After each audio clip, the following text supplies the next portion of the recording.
We did hear the Abuja Catholic would that be the Reverend Father there? The Catholic head, though, in Abuja did mention 3 categories to this kind of trafficking that we're looking at: trafficking in children, trafficking in women and girls, and then trafficking for human parts to be sold in markets. So you can imagine the degree at which this is developing into. Never seen before. We used to know about trafficking for slavery purposes, for work. You could term that as slavery. But this one is getting worse. They're trafficking people to harvest your organs. So the government, I believe, should not take this with kid gloves, and they should rise up to try to stop this trend that seems to be developing. It's one that is alien to this country. Harvesting human parts. Now that's, for me, is one point that I call it ZAP, and we must move in as a people, as a government, to try to see that we stop once and for all this trafficking in persons. I stand with Edo State by the governor, with the governor of Edo State, by the way, in trying to take this to the local level and not having to leave it to the jurisdiction of the federal only. When he says that this is not an exclusive list, it's on the concurrent list. So I stand with him on that, and let's try to see how much we can support and try to see that our daughters, our children, and our women are protected from this scourge of trafficking.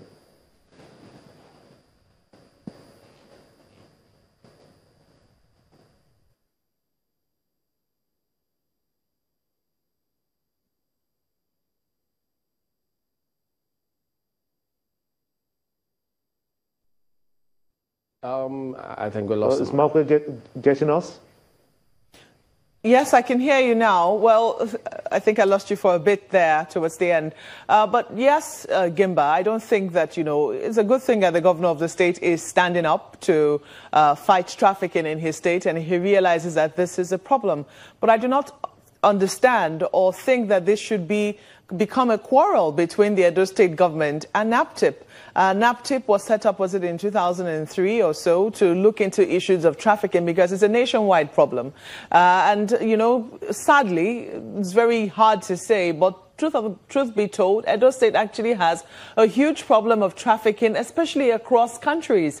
And it's not been in the best of light. So if the governor realizes that this is a problem and it's something he wants to tackle headlong, I do not see why it should cause a problem between the government and NAPTIP. I think that ideally they should be able to work hand in hand. If NAPTIP has done this over the years and they have experience in this, I would also think that he would need the advice in some ways, unless, of course, he suspects some foul play somewhere. I mean, we're not privy to the letter that NAPTIP sent to him. We do not understand why it is that it has irked him, annoyed him in the manner that it has done, because he is speaking very angrily. He's not very happy with the letter that NAPTIP has sent. Perhaps it was also misunderstood. As I said, we're not privy to the letter. We do not know what is there. It is his reaction that we can read. And it is true that trafficking as a problem, I do not understand why it should even be on any list.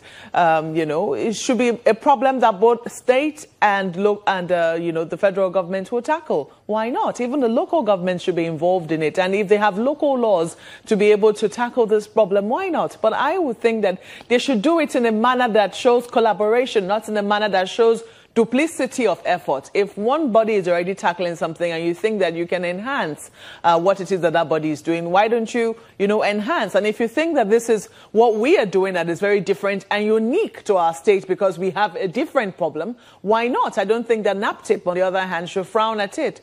But on the whole, what we're trying to see is a reduction of this problem. And governments, both federal and state and perhaps local governments, have this particular responsibility to bear. How they go about it really should not concern us. It concerns us when they begin to bicker over it on national television. That's when we get concerned. But on the whole, what the people are looking to see is a reduction of this problem, and Nigeria once again being able to raise our head among the Committee of Nations as having done something or doing something that is yielding results in the area of reducing trafficking in persons.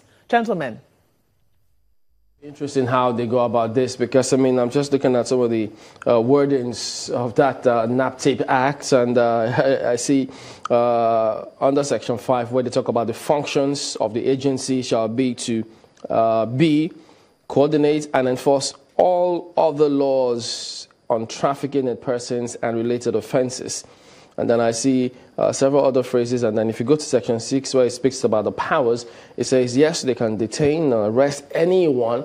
So when the state says, well, yeah, even if they're federal officials, we can hold them. What if they come and say, no, we actually have this power? So it's going to be very important that they work together on this, because, well, maybe I can call it a good problem, that how they want to approach it is the challenge now. But it's also very encouraging to see that, yes, indeed, there's that willingness on the part of people, governments, to see we do something about it. But they need to work together.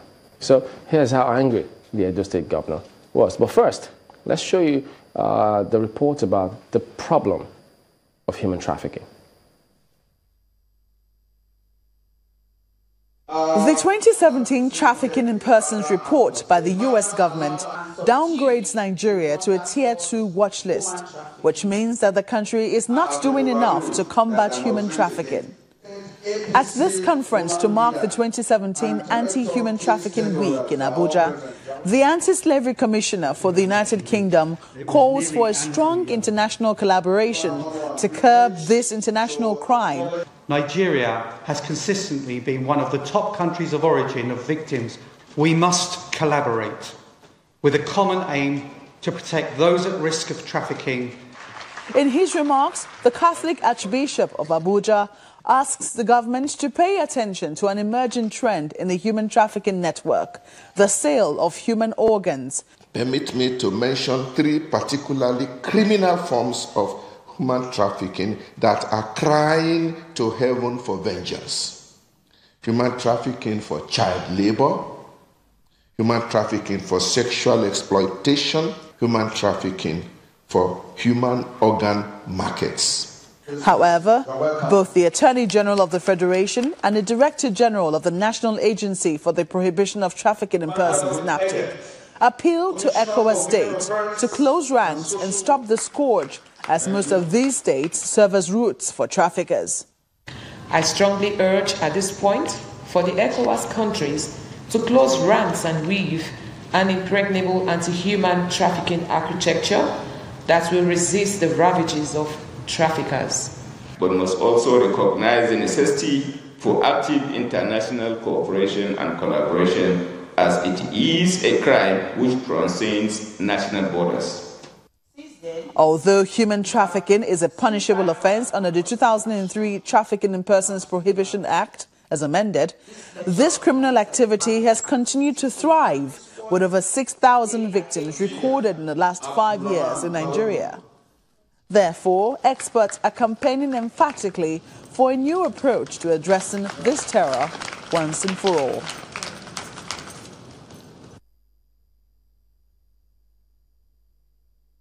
Clearly, we cannot, as Edo people, afford to be stigmatized and taunted anymore on the issue of trafficking. It's like trafficking is now synonymous with Edo State, and it's unacceptable. It is unacceptable. And as a government, we have decided to take the bull by the horn and take action ourselves.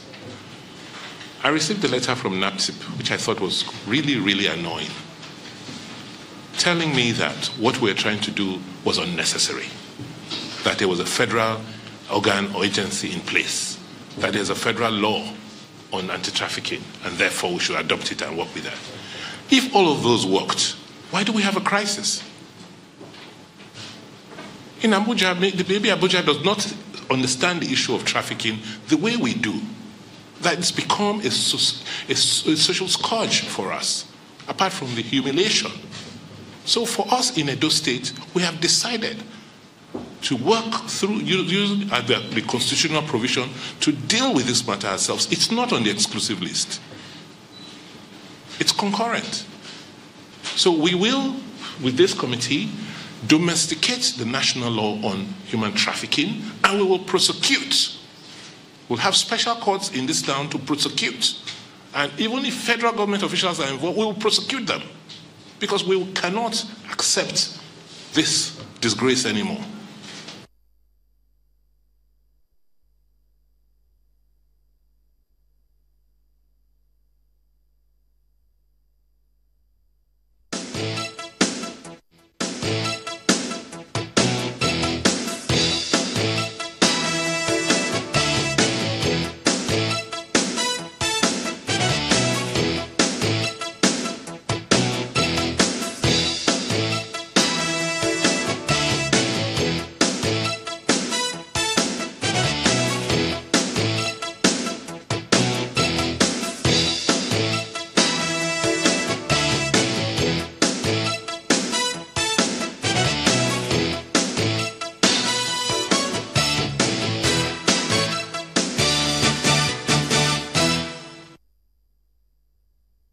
Teachers' strike may end in 2 days, says government.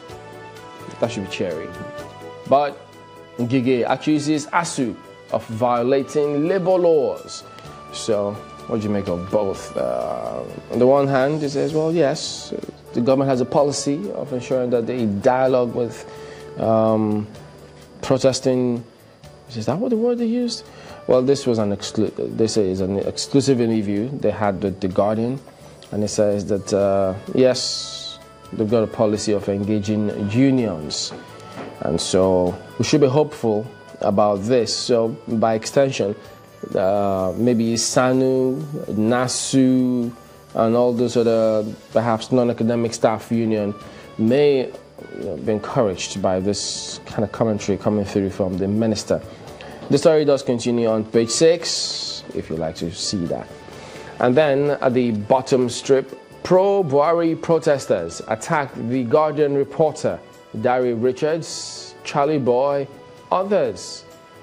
And so you just have questions about this one. And you can see the image there. Pandemonium at the popular Wuse market in Abuja when Charlie Boy took the resume or resign protest there yesterday. The paper captions, and so that explains that picture. But the stories you can see continuing on page 6 of The Guardian today. And then let's go to the back page. Coaches messed up Nigeria's medal chances in London. So there you go. It's also perhaps revealing about this, but what we then do with that information, if we're to rely on it, is another kettle of fish entirely. But beneath that story, NFF names CP Baba security advisor. Nigeria's future Eagles go up against Morocco under-15 squad. That Catch Them Young program, always very interesting. But there you go, that will be The Guardian this morning. Nigerian Tribune is next, and the lead story there, rot in Abuja over Buhari, resume or resign, protesters attacked at Wuse markets. That's one of the riders. The second, Charlie Boy escapes attack, vehicles right? Destroyed. That's right, yeah. You said rot. Oh, my apologies. That would be riots. Okay, there you have it. That much you can find. Page 4 of the paper. Rot in Abuja over Buhari. Something is tricking in my head today. Sometimes, your mind could be in different places at the same time. Riot in Abuja over Buhari. Maybe I just don't like the word riot, and I cannot imagine that there's a riot in Abuja. We don't like we don't like violence. Yeah, yes, we like order and order, really. So. Okay, that much you can find page 4 of the newspaper, and that's the picture there. FG declares ASU strike illegal. Page 6 has details of that story. It goes with 2 riders though. Meeting deadlocked to hold again tomorrow. OAU defies strike order. Moves varsities. More varsities comply. That much also you find on page 6 of the paper. But this is very sad. I've been looking at this story. 28 killed, 83 wounded as Boko Haram strikes in Borno. Scores feared dead in another attack on 2 Adama communities. page 38. Hardly so you want to think that even with the presence of the military there. But that's the much you can see. Very sad development indeed. Or your government gives churches, mosques, others 14 days to remove external speakers. Let's not go there. Just leave that out. PDP to presidency. APC, Buhari achieved nothing in 2 years, in over 2 years, they say. Page 4 has details of that story. And just below the nameplate, Benue government shuts, wait for it, 2,424 schools over poor performance. The first question is, do they have as much as 2,400 schools in Benue State? And it's shutting the solution? Oh my goodness. Okay. I sought Adeboye's advice before contesting presidential election. Oshibajo. That would be Obasanjo. Page 6. FG received 5,000 tips from whistleblowers at Adeosun. Page 4. Let's flip to the back page and have a look at some sports stories there. Buffon battles with Messi, Ronaldo for UEFA award. And London 2017, OK opens can of worms. I'm going to read up especially on that story to find out what is actually happening in the Athletics Federation of Nigeria. And that's where we'll leave it for Nigerian Tribune.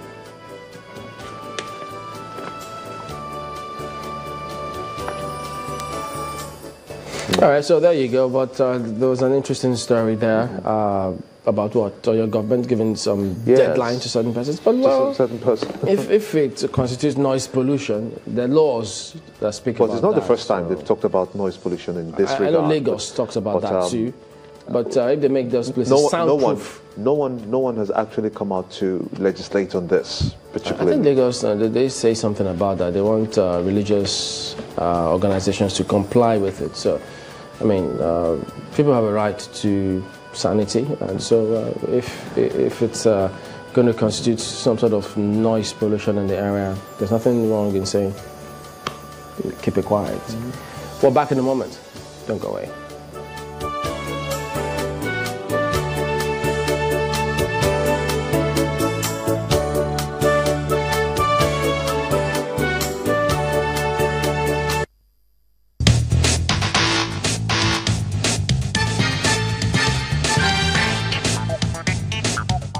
Walmart, the supermarket chain in the US, they came here 2 years ago asking Nigeria to process cashews for them. Their demand was 130,000 tons of processed cashew. You know the total value? $7 billion. But the processing capacity at home is so limited that a large quantity of our raw nuts are going to the Republic of Benin for processing. The rest are going to Vietnam for processing. Local processing capacity is limited by one factor, the cost of credit, and the usual devil, electricity. So we are expanding that this year by procuring machinery to set up 6 plants in partnership with the private sector. If you don't do that, you can't export what they want. If you do, we are looking at $7 billion.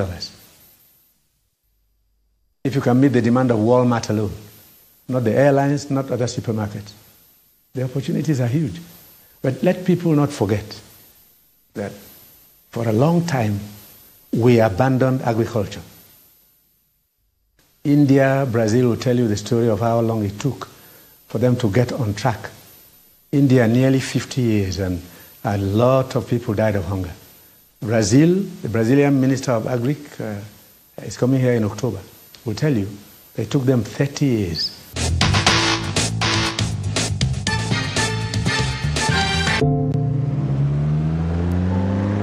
We follow the story because we know that an issue is more than a headline. It shows where it all started and where we might be heading, how it all fits together, and why it all comes apart. We follow the story because the need to know never changes. We don't have all the answers, but keeping our eyes open keeps our minds open. We follow the story because we are part of the story.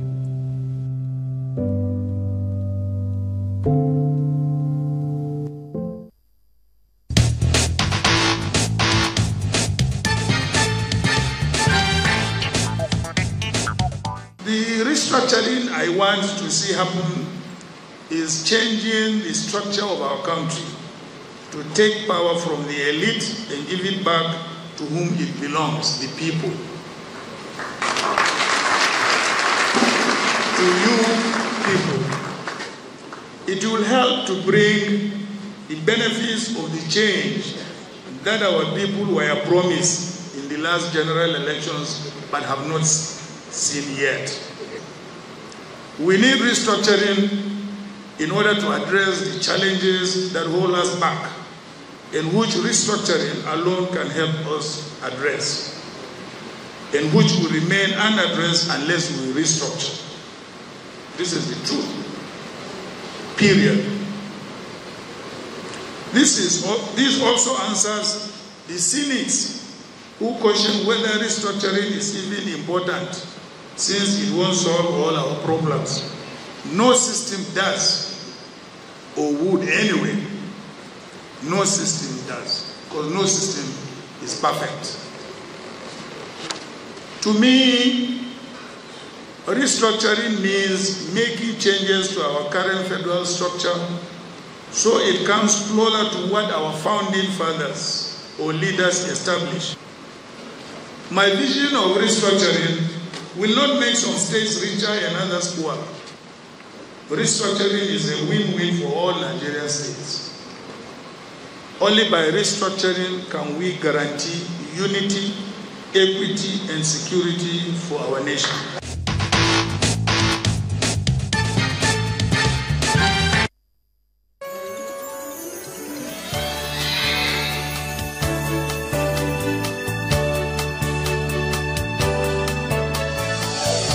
Continuing a look at the papers this morning, New Telegraph is the next one for you. Mob attacks anti-Buhari protesters, market shut. That's the lead story on the front page of New Telegraph. Charlie Boy, others escape death. Protesters, we were ambushed, on page 2. Police, why we shut Wuse Market. And you also have here, Kalu, be sensitive to Buhari's health. Page 2 is where you find all the details. And you also see there pictures that were taken from the scene of the fracas yesterday. You also find at the bottom of the page, PDP to APC. Your days are numbered. It's on page 4 of the paper. On top of the nameplate, cost cutting. Banks dump pool cars for Uber. Adopt cash payment for senior staff in lieu of new vehicles. It's on page 6 of the paper. Other stories at the bottom, just beneath the nameplate. 22 days after Oshibajo fails to assign portfolios to ministers. It's on page 6. Patients, relations, protest robbery, rape at Edo Hospital. Well, it looks like the governor does have his plate full. Page 8 is where you find it. Students count losses as ASU strike hits campuses. On page 10, and you also have this one on page 31, airman to die by hanging over girlfriend's murder. It's on page 31. That's where we leave it for New Telegraph. Vanguard next. Gunfire in Abuja as pro-anti-Buhari groups clash. Amumudondu campaigner Charlie Boy escapes lynching. That's the first of the rider there. Wuse Market shot. Situation under control. No lives lost. Ascribed to the police. Protesters should go and look for work. Gabashew. So there you go, those riders there. But look at the pictures you see here. Pro-Buhari supporters and Amumudondu groups clash at Wuse Market. That's the picture, and some of the cars that were damaged as well. Also on the front page here. So you can see more of those pictures on page 14 of the paper here this morning. And then above that lead story, your policies not coherent. PDP berates Buhari's government, says APC's judgment day is near. And this is what you get to see on page 10 of the paper. And then keeping tabs on the killings in Anambra not long ago. Ozubulu, police invites Bishop. That's on page 34. To the back page now. Inyama will return to Eagles. Roar.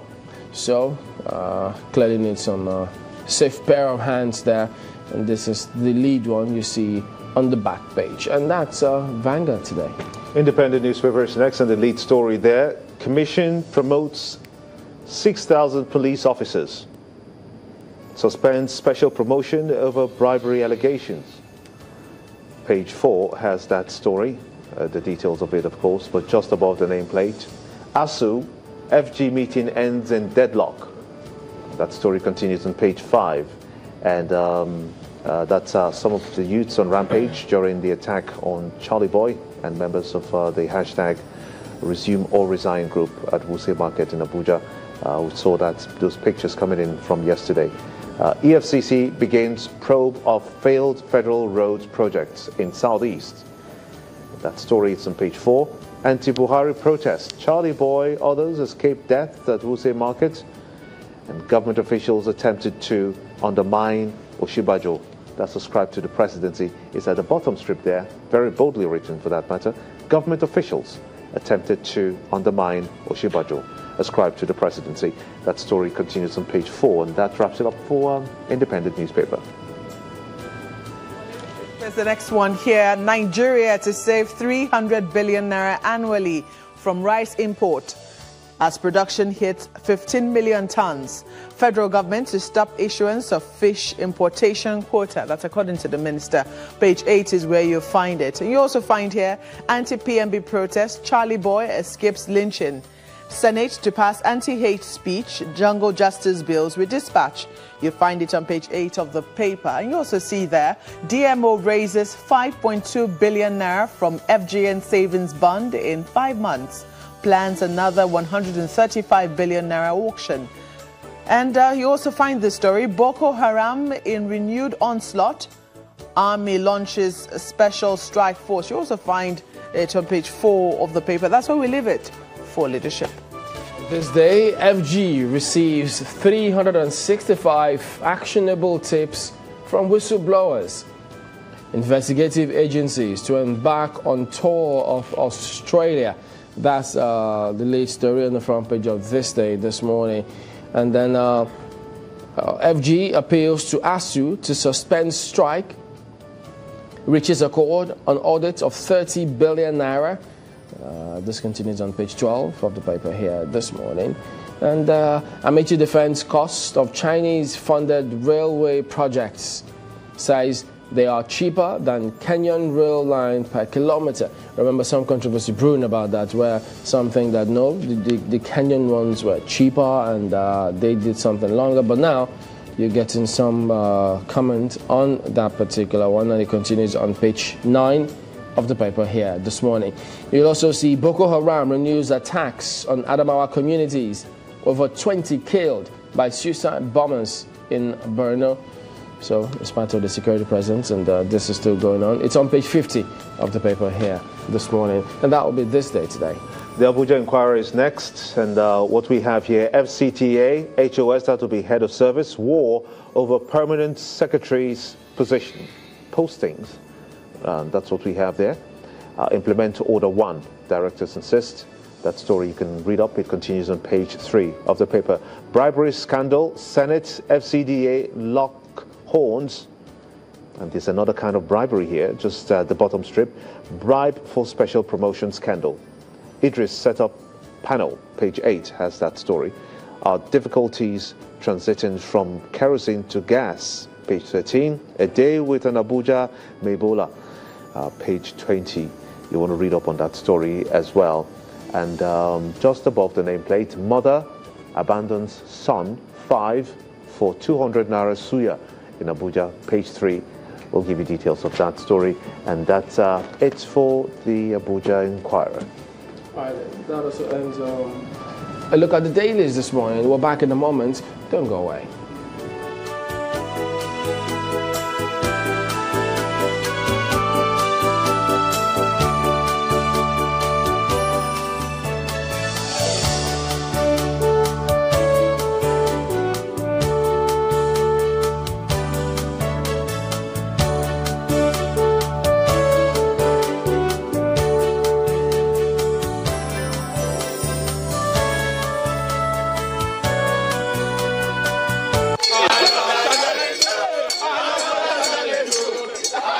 The industrial action by the Academic Staff Union of Universities is taking its toll on various institutions.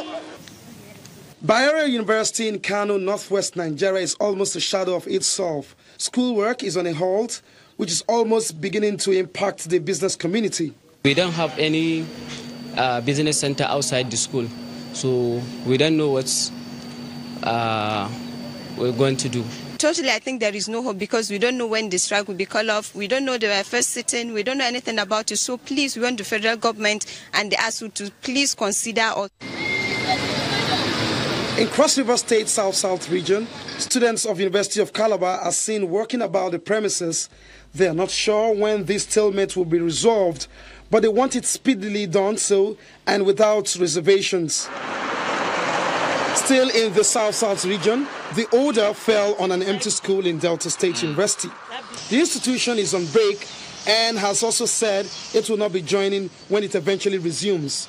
We are not condemning ASU in their ongoing strike, but it is important to state here that Delta State University is not on strike. Down southwest region of the country, the winds seem to have blown quietly into the University of Ibadan. A calm atmosphere, a toned-down academic activity, all in the wait of the outcome of the Congress, which may possibly announce total compliance. We are ready for as long as it will take government to implement the agreement and the MOU.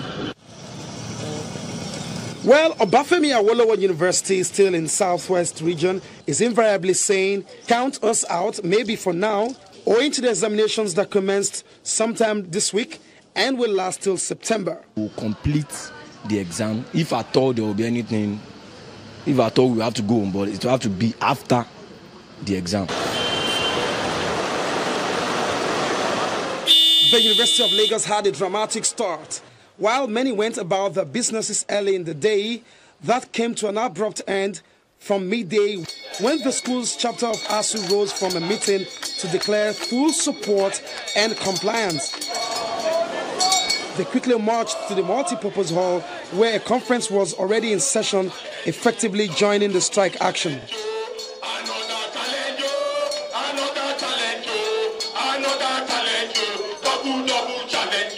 The implication is that in this university, the strike is total, comprehensive, and indefinite. The meaning of that is that there's no lecture, there's no marking of any, there's no examination, there's no meeting, there's no anything, no academic activities, no conference, no workshop, no seminar, no supervision, total, comprehensive, and indefinite. I don't want it to hold because we are having exams very soon, and it's better we just finish the exams so that we can just go on holiday instead of having to postpone and postpone. Let's take a little peep at some of the demands. They are demanding funds for revitalization of the university system. Already that is in a 1.3 trillion arrears spanning 6 years. Payment of a standing balance of earned academic allowances, registration of Nigerian Universities Pension Management Company, fractionalization and non-payment of salaries, among others. Since the call by the leadership of ASU went forth, academic activities have reduced across the nation's university. It will really be a busy period for the Ministry of Labour, Education and representatives of ASU. Olu Phillips, Channels Television News. Well, we've got Dr. Isaac Oyewumi, who is the chairman of Academic Staff Union of Universities, Lagos State University chapter. Good morning and thank you for joining us today. Could you tell us what is the latest development now? We understand that there are meetings going on. Any end in sight for the strike? Well, I believe there will be an end in sight. But the truth is that the meeting that we are having is with one of the related ministries.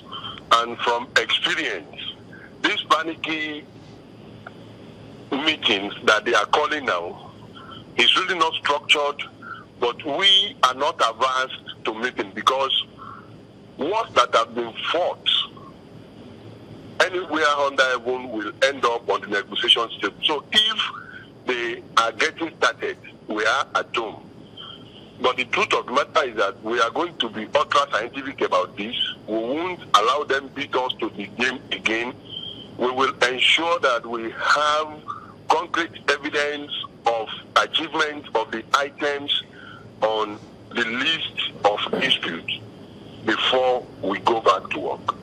Well, before we get to the list of the input that you want, yesterday the Labour Minister did accuse ASU of violating labour laws, not giving the mandatory notice before they embarked upon the strike, and that it took them by surprise. Is that correct?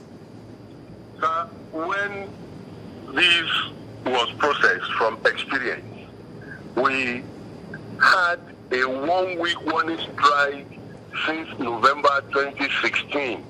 Down the line, 10 months after, we activated the strike we suspended in 2013. If they are coming around with legalities, we are harmed with legitimacy.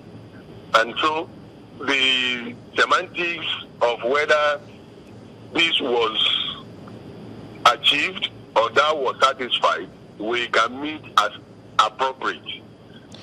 But does that mean that you are validating legitimacy over legality? Isn't that going to worsen the atmosphere for negotiation? The atmosphere for negotiation is that you make the playing field even. Chamberlains, sir, as Africans, you are a father. I am a friend. You have a 14-year-old child who you think you want to punish by not giving him lunch for whatever reasons, and that child begins to cry while I am in your apartment. You won't like it. Legally, as the father, you might have reserved the right to punish the child, but the child too have the legitimate right to cry because he or she is not finding it funny. So that's where we are. People bring all of the rules that they have put together over the years that doesn't have the input of the people. Because we are yet to have a democratically agreed rules for this country. But whatever it is, we will respect the rules. Like I said, if the notice we have served since November 2016 is not enough, then we will take this headlong. There's no problem at all. Yeah, but Dr. Yomi, I mean, this is not strange to ASU. ASU had always, I mean, in many cases, given those notices before embarking on any strike, including reactivating the suspended strike. So why is this one any different? Sir, we have written for the last 7 months at least one letter intimating them of the possible actions that the union will take before we finally agreed on this point. And I want to tell you, without beating about the bush, that there is no substance in that claim of the Minister for Productivity. So are you having meetings with the FG? With which arm of the government now is this meeting holding with? Sir, we have the structure of the union in layers. And so it is the National Coordinating Committee of the union that does this on our behalf. Then we'll meet at the end of the weekend to review the week's activity. So I'm in Lagos. I'm yet to have my brief today. So you can expect all of their ministries that are related to education will be scampering. But I have information that there were meetings with the Minister of Labour and Productivity yesterday. That's as much as I know as we speak. In that meeting, he did say that ASU did not exhaust all the available channels before embarking on the strike because there is a procedure before you get to that point. How would you respond to that? These theatrics should stop. This is 2017. And so what are the channels that they actually want us to go through? If since 2013 we have been drumming this to their ears, I want to be a bit civilized in my word this morning because I wouldn't want those who are in government to get to my nerves. They should specify what exactly they meant by internal mechanism. I've just mentioned that we have meetings that were bungled with the House of Representatives, with the National Assembly, twice with the office of the Honorable Minister for Education. So what else is it that people really expect because they are in some confines of their kingdom as the kings of Nigeria? They won't reduce this place to a kind of a jungle. So is there a breakdown? Is there a breakdown in communication between the Babalakin-led committee and ASU? It is not even a breakdown. They are not coming up as expected. Why that negotiation was to start after the first sitting, it was stalled for over 6 months on the pretext of the fact that the Abuja airport was under reconstruction. The education of the Nigerian citizens is not the priority of this incumbent government and the successive ones. That much we know, because their children, unlike ours, are not schooling here. Do you think that will change? Because we're looking at, a lot of people are looking at change at the moment. Do you think that is possible, that it will change? Your thoughts about that will change anytime soon? Sir, like I said while I joined this discourse, nothing in life is permanent. Change would change and then change and change when there are conditions to warrant this.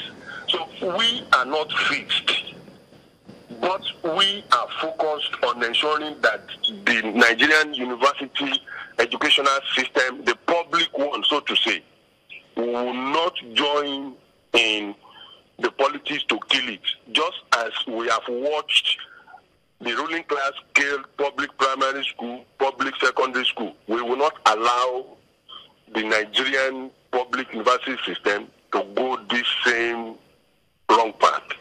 Well, Dr. Iwomi, I mean, those who will quickly remind, in fact, yesterday, the minister did say that his children attend Nigerian schools.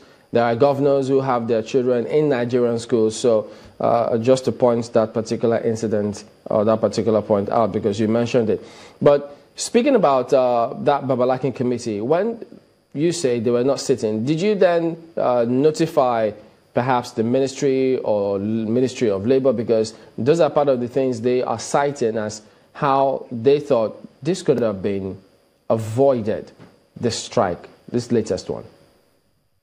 Sir, there are systems where you have their laws written, others are unwritten.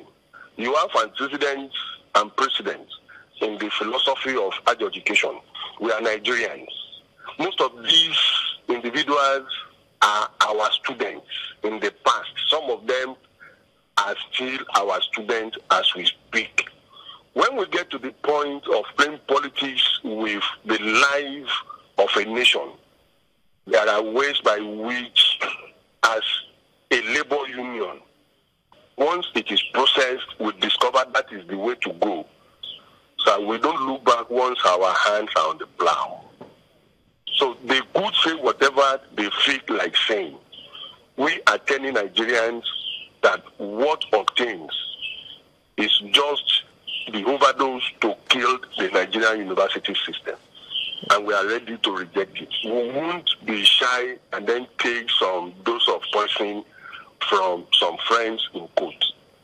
Well, Dr. Iwomi, are we likely to see this strike called off if perhaps the National Assembly wades in, or if the government says, well, clearly some of these funds are not budgeted for at this time? If there was communication breakdown, we're willing this time to get back to the table and then take those issues perhaps in the next budget. You started by saying calling off. ASU doesn't call off a strike. We suspend a strike. I want Nigerians to note this. Then we come back to the issue of budget. Who are those budgeting? What are they budgeting for? I mean, it's a shame that as a nation we have 6% of our annual expenditure line for education, and you have 11-12% for lunch for less than 0.5% of the citizens. It's a shame. So if it is next year that they can budget, we are not in any way in a hurry. Sir, we will be here, God sparing us and giving us life. Then we take it up then. You know, let's even ask, because there's this impression about ASUU, something that ASUU, with incessant strikes, industrial actions, calls, they say, unnecessary attention to themselves rather than some of the situation in Nigerian universities, because they think that when wages of ASUU is increased, yeah, primarily the strike will be called off. But we never really emphasize on improving the university curriculum such that the graduates will be a lot better. Even the ones that are leaving schools don't have jobs. So they think that ASUU not focusing on some of those key issues primarily. Sir, I had to say somewhere yesterday, and I want to believe it's a public forum too, the facts are facts, and fictions are of that calling. It is rather encouraging to hear people who lead this polity speak this way. The facts are there that the Nigerian university teachers are the least paid in Africa. Don't let us take it outside this continent. We are the least paid. And so when issues are being raised, the immense majority that are not that consciously educated look at the effect and we forget the cause. If we want the Nigerian universities to be in good shape and then insulate these other players describing the unionists and activists in our universities as Nollywood actors, we need to address the cause. You are a graduate. From this interaction, sir, get to interact with 90 or thereabouts % of the last 10 years graduates of the Nigerian university system. You get to know what I mean. These are people who you can simply, without any intent of ridiculing people, as in-graduates, they actually could construct. I mean, don't let me just go to that part, sir. All right. The Nigerian university system is dying. All right, Dr. Yomi. Support now. We need to revive it. All right, then we need to anchor at that point. Dr. Isaac Oyewumi, the chairman of ASUU, Lagos State University chapter. Thank you for talking to us this morning. The pleasure is mine, sir. All right, then we're back in a moment. Join us again. Thank you.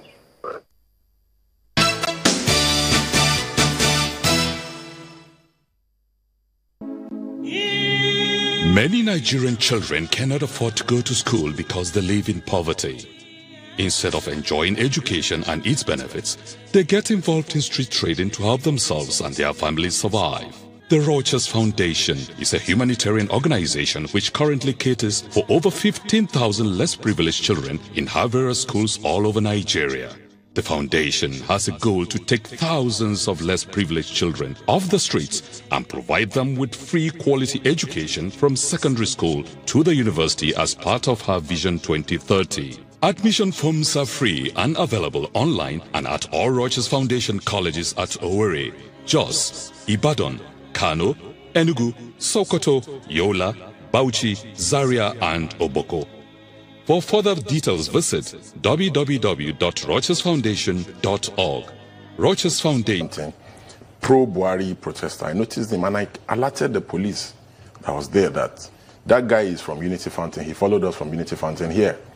And the police were there with us, and they just dismissed, my report. And, after we had, been there for like 10 minutes, all of a sudden I just saw him coming, with about 20-something boys, and I just knew that there was problem. So I alerted the police that was there, and he didn't do anything. He just kept quiet. So they came, tried to engage us. We refused to engage them.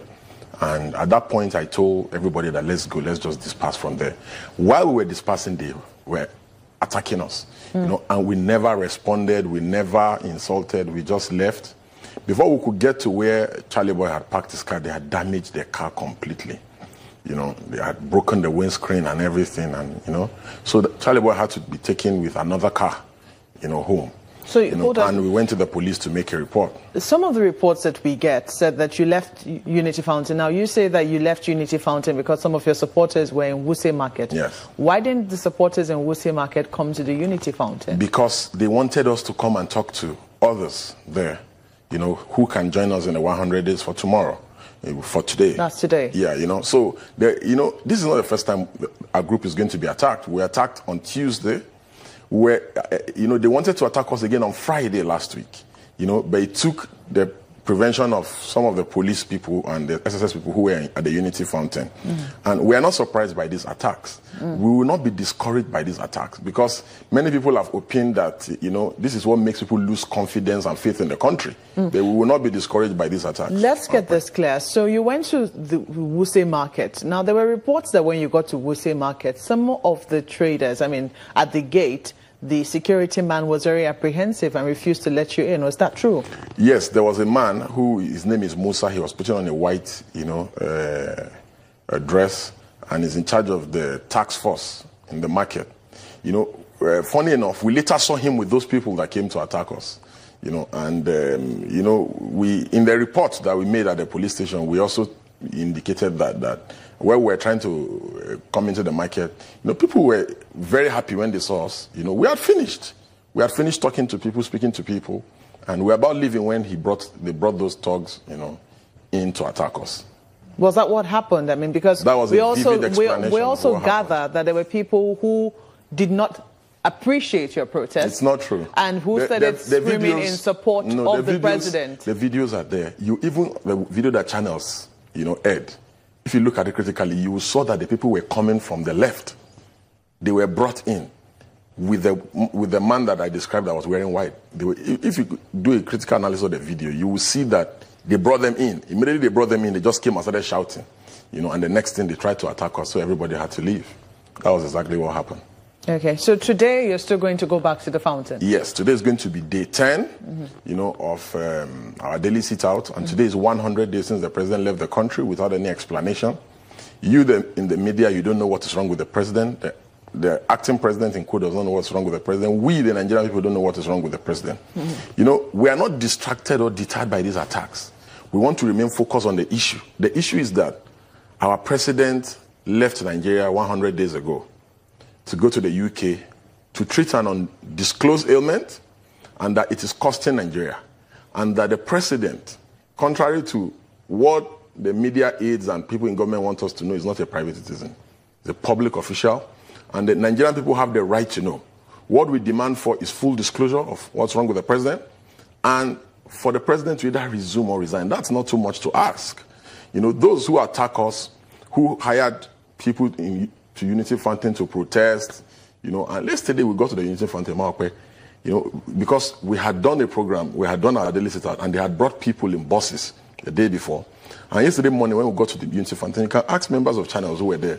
There were money wraps all over the fountain. They had demobilized people, you know, and that's a government that says it's fighting corruption, you know. So instead of wasting taxpayers' money on hospital bills, hotel accommodation, on paying for the private jet that is parked in the UK, and sharing money to people, soldiers for hire in Unity Fountain and thugs to attack us, why not let these people tell us when the president is coming back? Because governance is suffering in the country. Even the anti-corruption war is suffering. You know, we are interested in an intellectual debate with the people who are sponsoring this protest, or even members of the people who are protesting, that let us engage, channels can organize a 1 hour, let us engage in an intellectual debate on vis-a-vis those who are saying the president should continue to stay in the UK, you know, and be away from the country, and us that are saying he should resume or resign. And let us also debate some of the issues, you know, policy issues that this government is failing to achieve, and some of their campaign promises. The one, corruption is suffering because the president is always not here. The economy is suffering. Jobs are being lost. But, you know, they have devised a new way of employing people. by hiring them and sending them to Unity Fountain. You know, it's interesting that I have seen your tweets on Twitter, and it's interesting that you actually get quite a number of mentions and you get a number of replies to your tweets. But in terms of the actual number of people coming out to protest and join this movement of yours, you have remained very few. I mean, you're barely up to 20, as the case might be. Does it give you an indication of, you know, perhaps how people are receiving what it is that they, you know, what is going on? You know, because some people would think that if this protest were popular, that you would have maybe perhaps a crowd the first day and maybe subsequently it will thin out. There was a crowd the first day, on Monday last week. As we did see with the Bring Back Our Girls movement. On Monday last week, there was a crowd and your crew was there to cover it. On Tuesday, that we were attacked, there was a crowd. You're attacked by who? By the police. You know, we were tear gas. The channels showed everything over there. And after the Tuesday attack, people started reducing. On Tuesday, how many were you on Tuesday? There were so many people that came. But when people saw police and the confrontation, they left. So only 7 of us or 10 of us stayed. And we stayed in the fountain. We refused to go because they started dispersing people from entering the fountain. But we stayed and refused to go. And we were attacked right inside the fountain. And there is documentary evidence on that on social media and all that. You see, Maokwe, people are afraid of this government. So this government, just a moment, because you know the police, the account of the police says that there were hoodlums, that hoodlums had taken over your protest. That hoodlums were there, they were around, and that was the reason why they attacked. Now you said that there were 8 of you, or because that was what we saw on television, just a handful of you sitting down and quietly doing your protest. We were being tear gassed while it was going on. The police says that there were hoodlums around, and they were trying to prevent those hoodlums from taking over your protest. If you come to the Unity Fountain today, they are going to hire people again today. 2 groups are coming there today. You know, if you come to the Unity Fountain today, you will see hoodlums. You will see real hoodlums. You see, the police, I responded that same day. You know, this government is uncomfortable by the resume or resign protest. They told us that we cannot continue, that it's embarrassing the government. You know, you see, what we need to change our country, what the resume or resign movement has proved, that what we need to change our country, it's not the majority, it's not a crowd. The critical, sane mass. We have proved that with this movement. If 20 people can make them to go and be hiring thugs to beat us up, can make them to go and hire luxurious buses to bring people to the fountain, can make this government so uncomfortable, imagine if Nigerians really rise up. Now, so that was on Tuesday, I mean, where there were claims of hoodlums taking over your protest. Now, on Wednesday, it was peaceful. Yes, it was peaceful. Then on Thursday, the number increased. Yesterday, that's the number of your supporters. Yes, increased. And the police provided protection. Yes, and on that same Friday, we were almost attacked. And on Friday, you were nearly attacked, but you said the police protected you. Yes, indeed. So in other words, the police did the job that they said they were there to do at the fountain. Indeed. Now you continued your protest into this week. On Monday, you were back there. Yes. But yesterday, Tuesday, you decided... the number was very significant yesterday. Your crew members were there. Because you mobilized and you're on your way to Wuse Market. No. We didn't mobilize yesterday. You don't put it down to... No. We didn't. People came yesterday. It was after yesterday. We were preparing for today. You know, that's the reason why we had to go talk to some of our people who believe in our cause. What we saw, what our cameras captured, I could be wrong because I did not see all the visuals, but what our viewers must have seen on TV was a number of you talking at the Unity Fountain, but on your way to Wuse Market, your numbers seem to have increased. No. That wasn't what happened. It was, the number had increased significantly at the fountain. When we got to Wuse Market, people saw us and they were excited. So they just came to welcome us. That was what happened. But you see, Maokwe, your crew will be there today. You understand? And you see, the message is loud and clear. But you must understand also that there will be people, and you think that these people are the ones you've seen at the Unity Fountain are paid, and perhaps they are. But then there'll be questions as to, do you also accept the fact that there are people who would say that, what you hold are your own opinions, and there are those who also have a right to their own opinions. That's the beauty of democracy, Maokwe. Whoever can think that they can attack us and stop us from expressing our opinion. Do you see us going to attack anybody? Do you see us screaming at anybody? Do you see us insulting people? We don't. Whoever thinks that attacking us is the best strategy, in stopping us from expressing our views, has to think otherwise. We can never be distracted. We can never be deterred. those who are holding Nigeria to ransom, they are not more than 5 people. We'll come to those who are holding Nigeria to ransom. I mean, when we talk about the crux of what it is that you're protesting against, just let's clarify this. When you were on your way to Wuse Market yesterday, did the police go with you? Well, the police did not go with us, but the SSS who were who were the Unity Fountain went with us. Because by the time we got there, because we went in our different cars, by the time we got there, we saw them. You know, then when we got to the market, we saw police officers there naturally. You know, so everything happened, you know, while officers were there. Do you think it was wise for you to have gone to the market? Obviously, because there should not be no-go areas for Nigerians. Maokwe, should you not be able to go to Wuse Market? No, the question is, do you think it is wise to take a protest? Yes. I mean, of course, if you're going to, there's a reason why it's a marketplace. If you're going to go and buy things, why not? But a protest can easily get out of hand in the marketplace. You see, we did not go there for a protest. And the evidence and everything is there. We went to see our people who we had spoken with on the phone, who had asked for that they wanted to see Area Father, who had said they like what he's doing, and should come and talk to others so that others can join. You see, it is the duty. That is mobilization, isn't it? Yeah, it is the duty of the government. You went there for mobilization? Yes, you see, it is the duty of the government to protect the citizens. You see, what we have seen with the Resume or Resign protest is that there is a grand scheme to attack us. You see, we have said it, even in our press statement on Wednesday. We said that the government is sponsoring these people so that they can attack us, there will be a clash. Then they did it to bring back our girls in the early days. They will place a ban and say they've banned their activity. But, you know, we will take them to court if they do it. You know, what we are doing is constitutional. Other Nigerians also have the right to express themselves. You know, no Nigerian, the people that make people to lose faith in the country, you can hear what is going on in the Southeast and all these things that Nnamdi Kanu are saying. We will never allow anybody to make us lose faith and confidence in this country. We will never allow anybody to push us to the wall that will give up on Nigeria. The crew in Lagos have questions for you. We actually do have Mr. Joey Bokwe here. He is the Publicity Secretary of the APC in Lagos to give us his perspective of what he thinks is going on. Thank you for coming on this morning. Thanks for having me. What do you think of the cause of this Resume or Resign protesters? Like I said to my colleagues out there, that you're allowed to express your thoughts or what you feel like. We're in a democracy, freedom of speech, freedom of expression. But you have to be very sensitive when you do that kind of thing. People are okay. Let me just say that we know where we're coming from. The Jew is speaking is of PDP. I think he's the acting publicity secretary of PDP.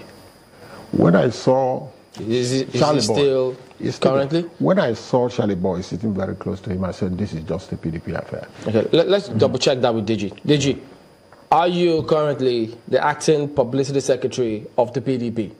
And what Joey Bokwe is saying is not true. I always see his post online, and they still credit, you know. I mean, he's still a PDP. He still speaks for them. So what? Okay, though he said that he's not.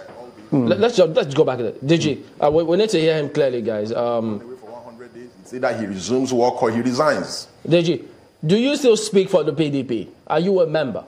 I do not speak for PDP. I'm not a member of the PDP. But you were. I was a member of PDP. I was a member of PDP, and I resigned. And it's in public knowledge. Mark, you've had me on this show. I have made clarifications. I understand that. I'm simply asking you to, when you say it's almost like as if you never had any dealings. No, I did, and it's public knowledge. I've been here severally, you know. So what he's saying is not true. I do not speak for the PDP. I'm not a member of PDP. All right.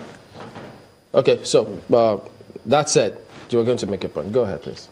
Okay, I said he has a right to protest, but you have to be very sensitive. When you say sensitive, are you not okay with the cause that they are pursuing? Is this a just cause? Let me just go into the matter. What they are protesting for or against. Resume or resign. What did the law say? the president was going out for medical treatment and he transmitted power, wrote to the National Assembly. That's what the law says. And he moved on.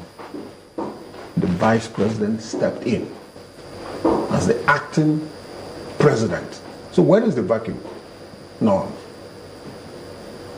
Except for people who are looking for something. Are you saying this is purely sentimental? Yes. They don't have any business to go. It's even against the law. What's against the law? To go to protest that the president will resume or resign. But when the needful has been done. But there's freedom of association and freedom of movement and expression. You have to know what you are saying. They went to protest. And I just saw about 1, 2, 3, 4, 5, 6 people. When they were not getting the number they required, they started going to the market. What is their business of going to the market? What have they said that is against the law? Let me tell you. Anybody can be sick. No, we'll come to that. You can provoke people by what you say. But we'll come to that. But what is it that they have said that is against the law? If you go to line up on the street and begin to say that the president must resign, must resume, or resign, when he had done the needful, then you're not getting it.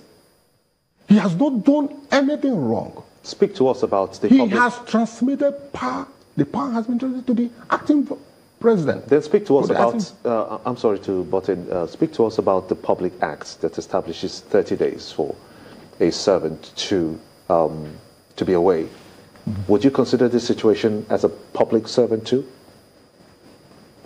Listen to me, I'm talking about Section 145. I'm not a lawyer. Section 145 settles the matter. Nothing else. Nothing else.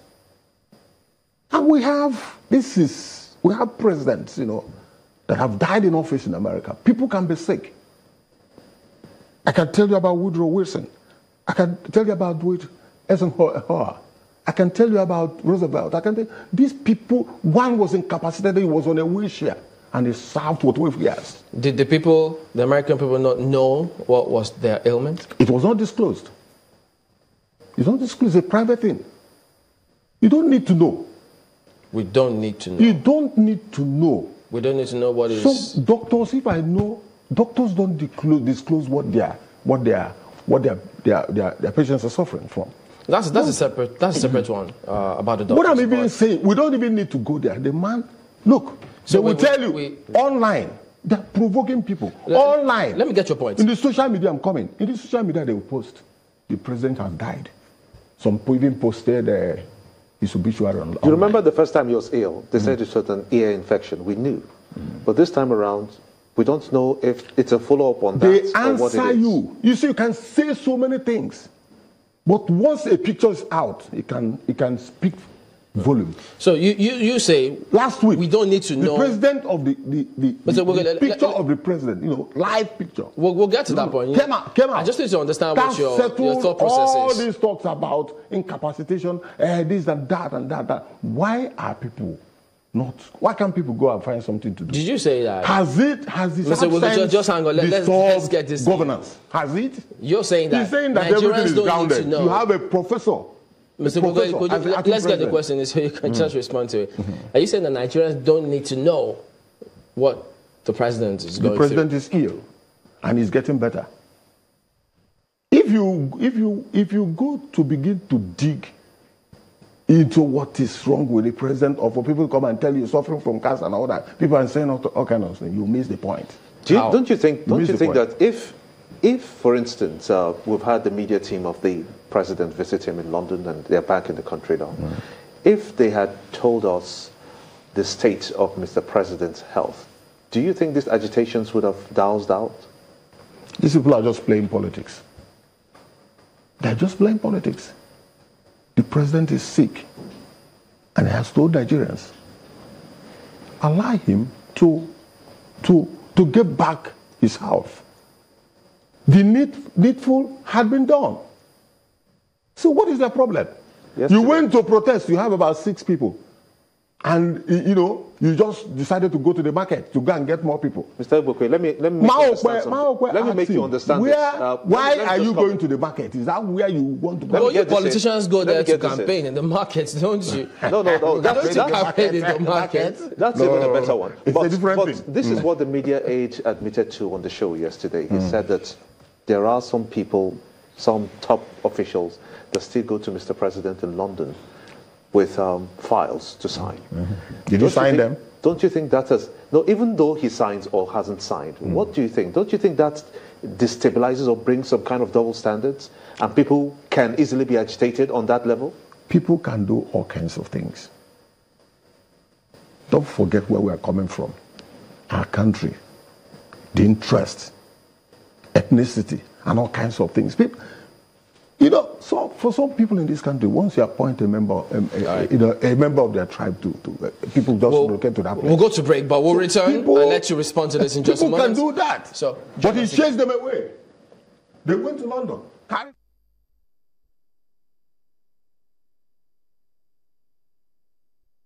Yes, he has said that now he has learned to obey orders. You know, Mr. President is a retired general. He was the one who used to issue the orders.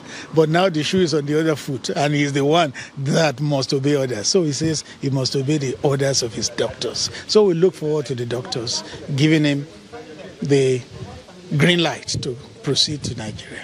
So we just appeal to Nigerians to continue to pray for Mr. President.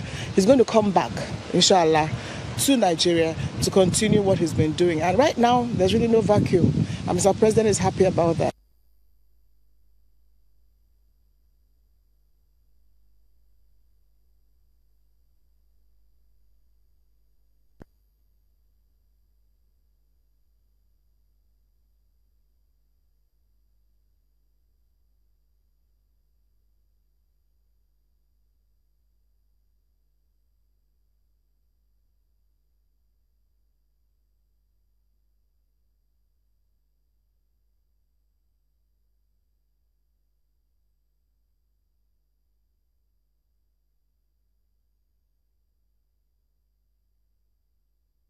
And people are just overlooking that. The man who was the Attorney General for Lagos for 8 years, who headed a department at the University of Lagos, Department of Public Law, an erudite scholar in the finest tradition, a pastor. People are neglecting that, and they're chasing shadows. So that means... Give me a break. But this is a... Let me just have a break. Let's get a response from DG about this particular... You say they don't need to know what else the president. Markway? Well, DG, I don't know if you might want to respond to that quickly. Yes, please. You see, these are the kind of people we are dealing with. You know... I don't think you should get personal. I think you should just attend to the issues. I'll stay on the issues. You see, Nigerians can now see that they say that what we are doing is against the law. They say that we do not have the right to know. Nigerians can now see the reason why we need to ask questions. Nigerians can now see why they do not need to be afraid of their own government. The government should be afraid of the people. You know, and that's the beauty of democracy.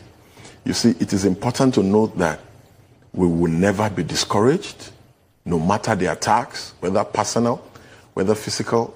We will stay on the course. We'll continue to ask the president. The Constitution is very clear, Section 144. When the president is sick, the Constitution has already said what must be done. In these 100 days, it is obvious, by their own admission, the president is sick. When the president is sick, you don't hold the nation to ransom. You let the nation move on. You know, the only way is not by snapping pictures with people that we can know that the president is fit to continue. The only way that we can know whether the president is fit to continue in office or not is if what has been stipulated in Section 144 is activated. That medical panel of 5 doctors, including the personal physician of the president, will be the only one that can ascertain the level of, the sickness of the president, and if the president is fit to continue in office. Well, so those are the issues we're asking, and as citizens, we have the right to know. We will come back to that in just a moment. I have a question for Mr. Egbokwe. Now, Mr. Egbokwe, you say that there is no vacuum in government. And, some of the government officials have also said that there is no vacuum in government. Can you then tell us why it would seem that 22 days after the acting president has not assigned portfolios to the ministers who also took a while to also confirm as ministers? Well, do you think he went to London to get orders to do that? I'm sorry, I didn't quite get your response. I was asking whether you think the acting president went to London, that he must go to London to get orders to do that. When the man We're has just gotten all asking the a power to do question whatever because he you wants. say that there is no vacuum, and then we do know that before the acting president went to London to visit the president, to have that conversation with him, the ministers had been cleared by the Senate and were not administered the oath until he came back from that trip to the president, and then now 22 days after administering the oath, they're yet to be assigned any portfolios. Doesn't this indicate that perhaps they still, need some communication with the president to be able to take certain decisions? This is a figment of your own imagination. Let me just put it this way. Do you think he went to London to seek permission from the president to give them portfolios, when he had been given the authority to just be running the government? You see, we play with words. We think, we put our eyes into where we're not supposed to put our eyes. But do you know how many months it took the president to appoint the ministers? These things are not easy. These things are not easy. But our own thinking, all your own thinking, is that he went to London to seek permission to do that. Don't forget that we hear that we had some time ago that some people took flights to London, and he chased them away. There is a sitting acting president, so there's no vacuum. There is no vacuum. If there is a delay, then it's just the bureaucracy that you have to deal with before you just move on. So the man is in charge. Anybody who tells you that the man is not in charge or is not doing the needful is being economical with the truth. If I could just chip in a quick one for Deji.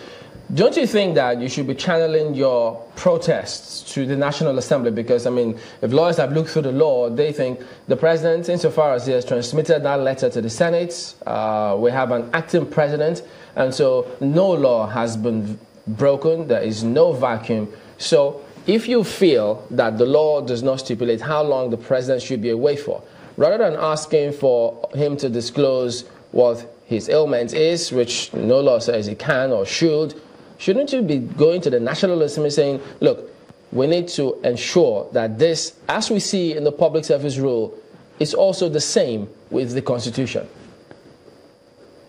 You see, our approach is very simple. We are more interested in the president resuming work than for him to be impeached.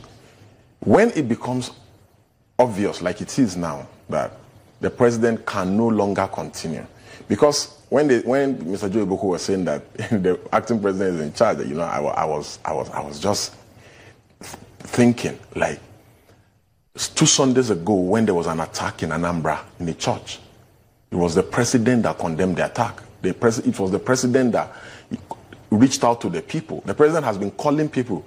Even the president called one of the African presidents yesterday. It doesn't mean that sorry to interrupt you there, but it doesn't mean the acting president was the one who sent a delegation to Anambra. You see, Maokwe, we know what is going on in this country. We have seen this kind of dance before in this country. What is going on? What is going on is that the acting president is not in charge of the country. What gives you that indication? Because the indications are there. There was an attack in Anambra.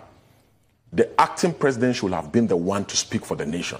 Because even if we go by their own submission that the president is not a private citizen because he's sick, then leave the work for the acting president to do. Why interfere in the day-to-day running of the country?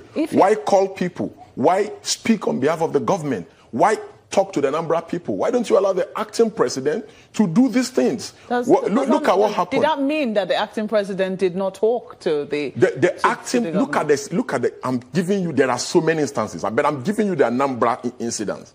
There was an attack on a church. People were killed. The person who is supposed to run the day-to-day activities of the country did not talk. But a man who is in London was the one that spoke. And you said it by yourself. You said people are taking files to London. An aide of the president has confirmed that people are taking files to London. The aide of the president, the aide of the president, interestingly, was the one who gave that instance. Yes. He talked about how some people took files to London to see the president, and the president directed them right back to the acting president, saying that there is an acting president in town. You see, Maokwe, a few people around the president are the ones running the country. And there are indications there. Can you give us any names? Well, people have said the chief of staff to the president. People have said the chief of staff to the president is actually the president of Nigeria. You see, Maokwe. Do you have proof to that? People have said it. People have said what people will say whatever it is that they will say. People said just a moment. People said the president was on life support. People said the president couldn't stand. Are there reports to suggest? Are there reports to suggest just that a moment? I'm not done. When the acting president went to see the president and came back and said he's recovering, he's doing pretty okay, people said no, he did not see the president. In fact, he was not allowed to see the president, and only a number of people are allowed to see the president. People have said all sorts of things. Today is 100 days, right? It is 100 days. So my question is, why would you take what people say over what the government is saying? Why should we take what the government is saying? Has this government been sincere and honest to the Nigerian people? Have this government been open to the Nigerian people? This government has repeatedly lied to the Nigerian people. You in the media, is it not an aberration that you in the media don't know what's wrong with the president? Can this happen in America? Can this happen in anywhere in the world? The instances he cited Which were instances? from America. People knew what was wrong with the president. When the German... people always know. You see, Maokwe, this is both a moral and a constitutional issue. The constitution is very clear when the president is sick what happens. Can you tell this us? This president has said in 2010, when the late President Yaradua was sick, that late Yaradua must do full disclosure. This president cried when he wanted to become president. He said he had integrity. He cried. Now, this president also, said, I need to make this point. This president also said that Yaradua had to resign because he was sick. Now, people have said that there are two different instances, that 2010 and 2015 are two different instances. 2010, the president did not hand over to his vice. Yes. In this instance, the president has complied with the constitution. Yes. You don't see that there is a difference? See, Maokwe, if these people value integrity, should we be begging the president to resign after 100 days? Is that what you're asking him to do? Resign? See, we have said resume. If you know you cannot resume, why don't you just resign? Maokwe, after 100 days, if these people value integrity, after 3 weeks, a resignation will have been done. Nigerians do not need to beg the president to resign. Nigerians do not need to be having a daily sit at a unity fountain. Nigeria, there's no work is being done. After 3 weeks, if the president doesn't get better, you'll ask him to resign? He should voluntarily, if he knows that his health will hold Nigeria to ransom for 100 days. Is this the first time the president is going to the UK? No. In January, he went for 50 days. He has been going. Initially, they didn't even want to tell Nigerians that the president was sick. Would you be saying that you're a kind employer if your employee doesn't resume in 3 weeks and you ask the person to resign? If it begins to affect my work, I will ask the person to resign. If he fails to resign, I will sack the employer. You see, Maokwe, Nigeria is bigger than an individual. Okay. Nigeria is bigger than a political party. Nigeria is bigger than the interest of a few who are benefiting from government, who will go to any length to silence those who ask questions. And to Mr. Joe Ibokwe, it is not against the law what we are doing. What we are doing is also not wrong. What we are doing is we are asking questions that must be answered. Nigeria is not a monarchy. Nigeria is a constitutional democracy. We have the right to ask questions, and government must answer the questions that we ask. Well, I think you already just sent the baton right back to Lagos. Chamberlain? Yes, indeed. And Mr. Boko, I'm sure you've seen comments that people have said about your party while they campaigned and the kind of things they said.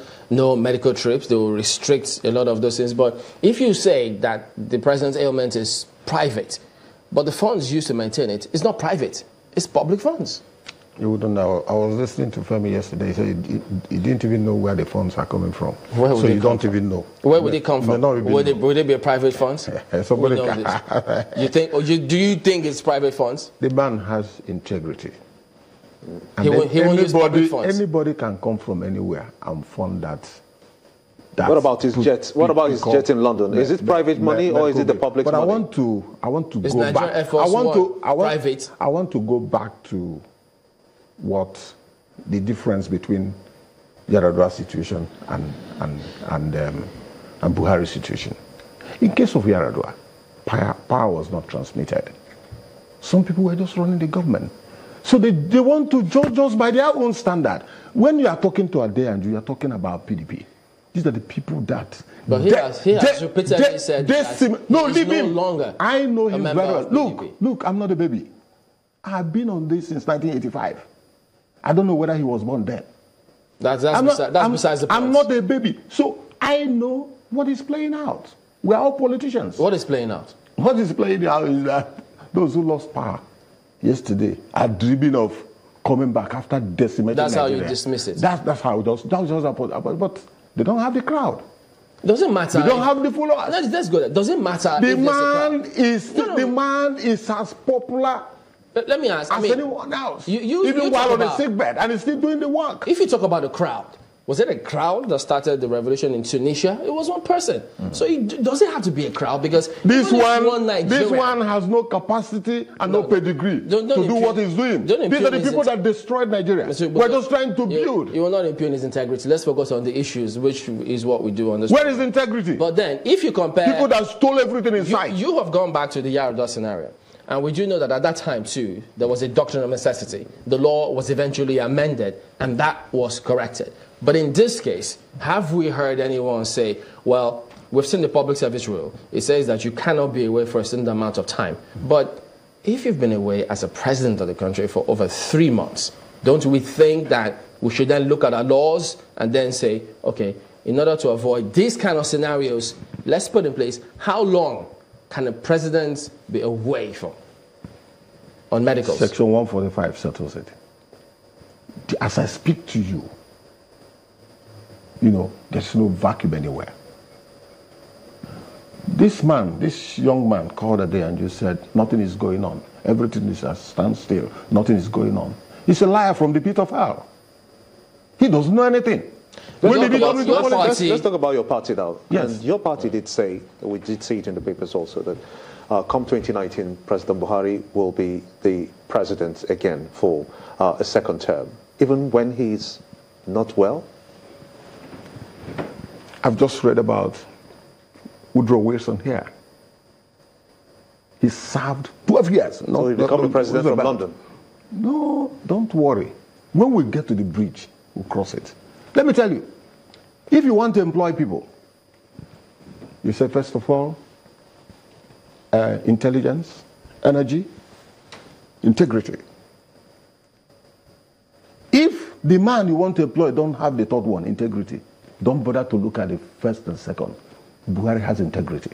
That is what was looked at. That was what was looked at when he was employed in 2015. I'm coming. That's the same thing that was looked at when he was employed. Yes. He was elected in 2015. He's doing and you think that the people will still look at that again, even though he's ill? I'm telling you, 120% beyond mathematics, I stand with him, even on the hospital bed. Because those who are physically fit, who rule this country, they were not in the hospital. They were not in the hospital bed, but they cleared everything. What has integrity got to do with knowing the country, knowing what ails the president? What is the meaning of that? The man transmitted power and went to take care of himself. And he has a professor, acting president, and you're asking questions. You're looking for another thing. If everything is okay. Why can't we accept the obvious and painful truth that we lost an election and just go to sleep? That you destroyed Nigeria for 16 years and somebody's building it.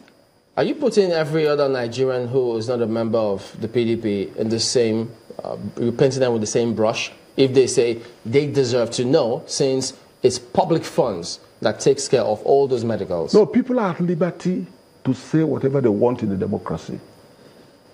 But what did the law say? What did the law say? The needful had been done. If there's anything left to be done, National Assembly should handle that.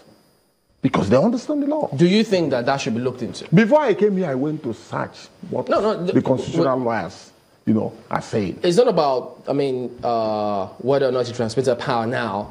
It's about how long do you think a president should be away for? Because, different countries now, you see all sorts of questions, all sorts of comments about, okay, I understand. If they push. We need to go to break. Not to worry. We'll put that through when we return in a moment. Join us again.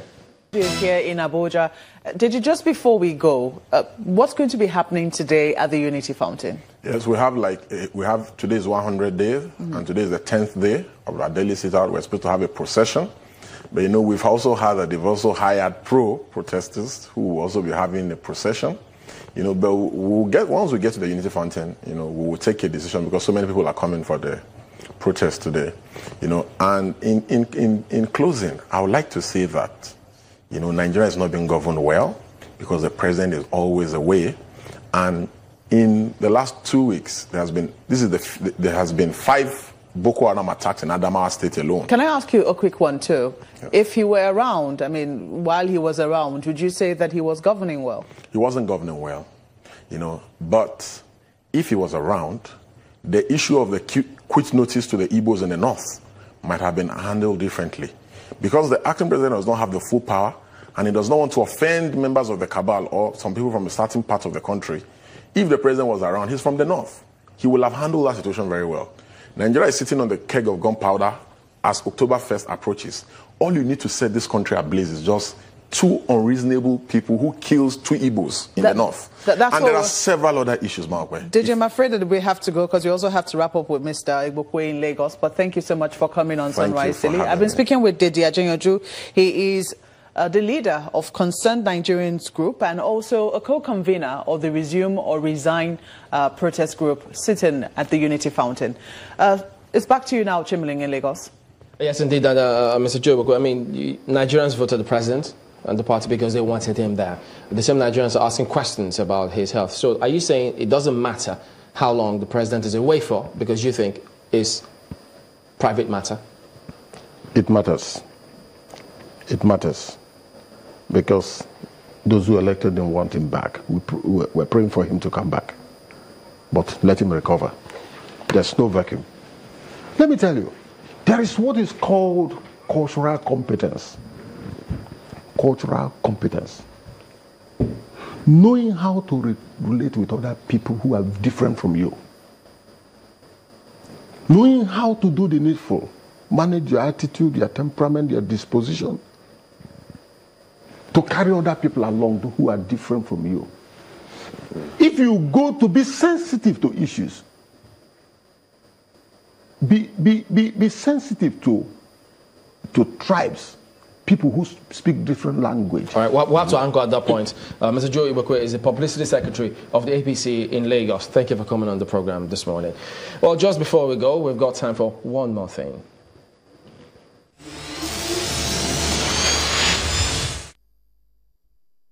Well, we'd also like to just bring this viewer discretion is advised in this particular clip we're about to show. We're trying to discourage what the Commissioner of Police in Lagos and everywhere are speaking about against jungle justice.